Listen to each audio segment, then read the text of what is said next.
नहीं तो किसी पत्नी के पति का कोई मर्डर कर दे, अब पत्नी रो रही हो और हत्यारा आकर के पत्नी को समझाए, तो क्या पत्नी उसकी बात सुनेगी? नहीं सुनेगी, गाली देगी।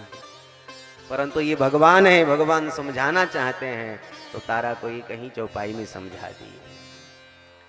चीति जल पावक गगन समीरा, छित जल पावक गगन समीरा, पंच रचित अति अधम शरीरा, पंच रचित अति अधम शरीरा।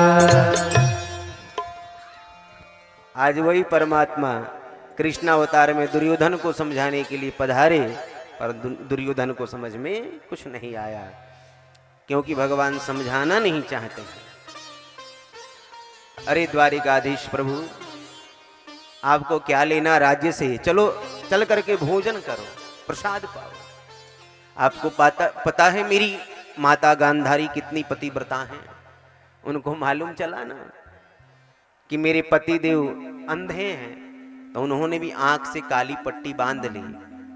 बड़ी पतिव्रता है, अपने हाथों से उन्होंने भोजन प्रसाद आपके लिए बनाया है, चल करके पाओ।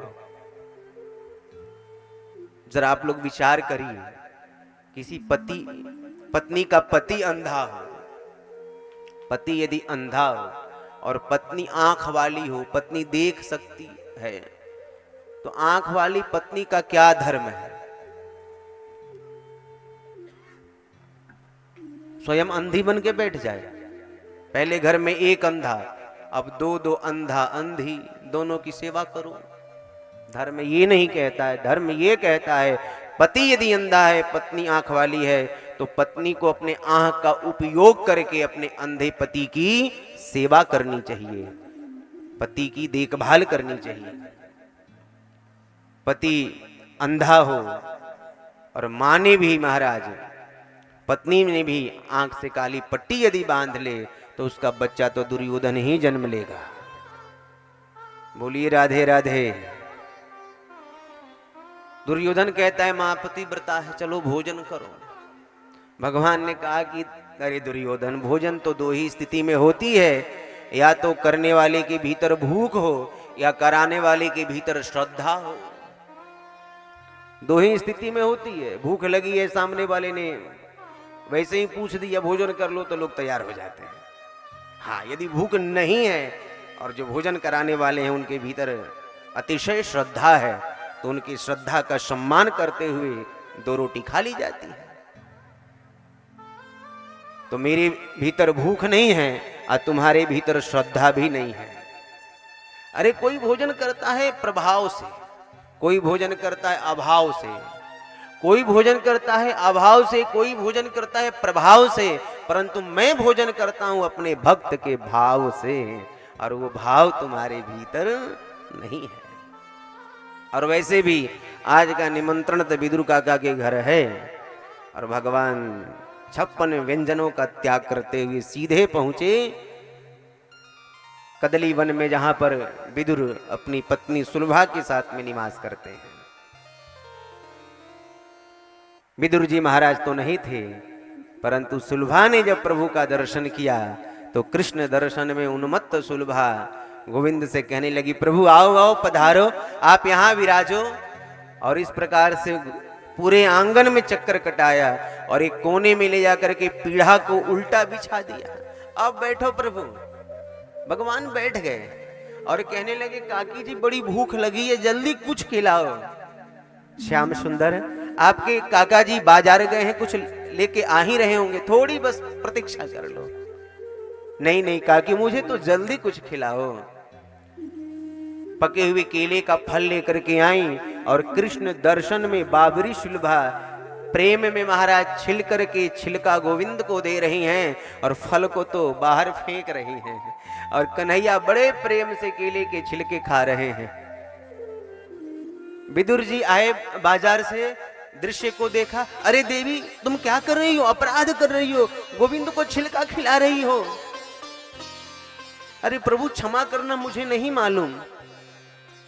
कन्हैया ने कहा, अरे काका जी, मुझे भी अभी अभी पता चला है कि मैं छिलका खा रहा हूं। लो ये मेवा मिष्ठान भोग लगाओ। और प्रभु ने जैसे मुख में मेवा मिष्ठान डाला, काका जी बुरा न मानो तो एक बात कहूं, जो स्वाद काकी के केले के छिलके में था, वो स्वाद आपके मेवा मिष्ठान में नहीं है। ये मेवा मिष्ठान खिला करके आप औपचारिकताएं पूरी कर रहे हैं, परंतु काकी ने जो केले के छिलके पवाए थे, उसमें तो बड़ा ही प्रेम था। परमात्मा महाराज हमारे वस्तुओं के भूखे नहीं हैं, भगवान यदि भूखे हैं तो प्रेम के हैं। और ये प्रेम जो है, ये पंचम पुरुषार्थ है। धर्म, अर्थ, काम, मोक्ष, इससे भी बढ़कर के यदि कुछ है, वो है प्रेम। और बिना प्रेम रिझे नहीं नटवर नंद किशोर। प्रेम से परमात्मा प्रसन्न होते हैं। प्रेम से यदि परमात्मा प्रसन्न होते हैं तो प्रेम से ही दुनिया चलती है। आप सभी के प्रति शुक्ला जी का प्रेम न हो तो क्यों आप सभी को बुलाते हैं? कथा क्यों होती है? प्रेम है तभी तो आप सभी आए हैं, कथा सुन रहे हैं।